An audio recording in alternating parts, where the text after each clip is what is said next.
غوث اعظم عبد القادر جیلانی رحمۃ اللہ تعالی علیہ کی سیرت کا ایک واقعہ نظر سے گزرا تو اسے پڑھنے کا بڑا سرور ملا، اور وہ واقعہ یہ ہے کہ ایک شخص جو شاعر تھا اور وہ اپنے اشعار میں ہمیشہ غوث اعظم کی مذمت بیان کرتا، ان کے خلاف باتیں کرتا، برا بھلا کہتا۔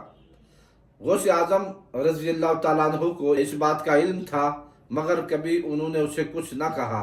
وقت گزرتا گیا، وہ شخص بوڑھا ہو گیا، اور ایسا وقت بھی اس پر آیا کہ اس نے اپنا سب کچھ بیچ دیا اور گھر والوں نے اسے گھر سے نکال دیا۔ پھر وہ کوڑے کے ڈھیر پہ پڑا، بھوکا اور پیاسا تھا، بھوک اور پیاس سے بلک رہا تھا۔ تو کسی نے اسے دیکھا تو اس نے غوث اعظم سے کہا کہ آپ کے خلاف باتیں کرنے والا فلاں شخص جو آپ کے مذمت کیا کرتا تھا، اس کا آج کل یہ حال ہے کہ وہ کوڑے کے ڈھیر کے اوپر پڑا ہوا بھوک اور پیاس سے بلک رہا ہے۔ تو جناب حضرت غوث اعظم رضی اللہ تعالیٰ عنہ نے اپنے ایک خاص مرید کو کچھ کپڑے اور کھانا دے کر بھیجا اور کہا جا کے یہ اسے دے دو۔ وہ گیا اور اسے پیش کیا وہ کھانا اور کپڑے، تو واپس پلٹنے لگا تو اس نے پوچھا کہ بتاؤ تم کون ہو اور یہ کس نے بھیجا ہے؟ تو اس شخص نے مخاطب ہو کر کہا کہ مجھے تو بس یہ دینے کا حکم تھا، نام بتانے کی اجازت نہیں ہے۔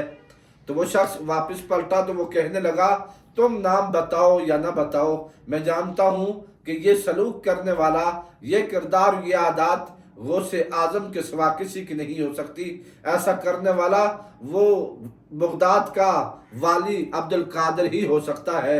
اور وہ شخص پھر وہاں سے اٹھا اور سیدھا جناب حضرت غوث اعظم رضی اللہ تعالیٰ عنہ کی بارگاہ میں حاضر ہوا۔ آپ نے جب اسے دیکھا تو آپ نے اسے کچھ نہ کہا، اس لیے کہ یہ آپ کا اخلاق تھا، یہ آپ کی سیرت اور کردار تھی۔ آپ کسی کو جواب نہ دیتے بلکہ اپنے اخلاق و کردار سے اس کی اصلاح کرتے اور اس شیریں لسانی سے اس کی اصلاح کرتے۔ جب آپ نے اسے دیکھا تو آپ نے اسے اور تو کچھ نہ کہا، مگر ایک جملہ ضرور اسے کہا، اور آپ نے فرمایا کہ تو نے حق کی طرف آتے ہوئے دیر کر دی ہے۔ یہ وہ لوگ ہیں جن کی سیرت و کردار کو دیکھ کے ایسے لوگ بھی رائے راست پہ آتے ہیں، اور کئی کافروں نے جناب غوث اعظم کے ہاتھ پر کلمہ پڑا ہے۔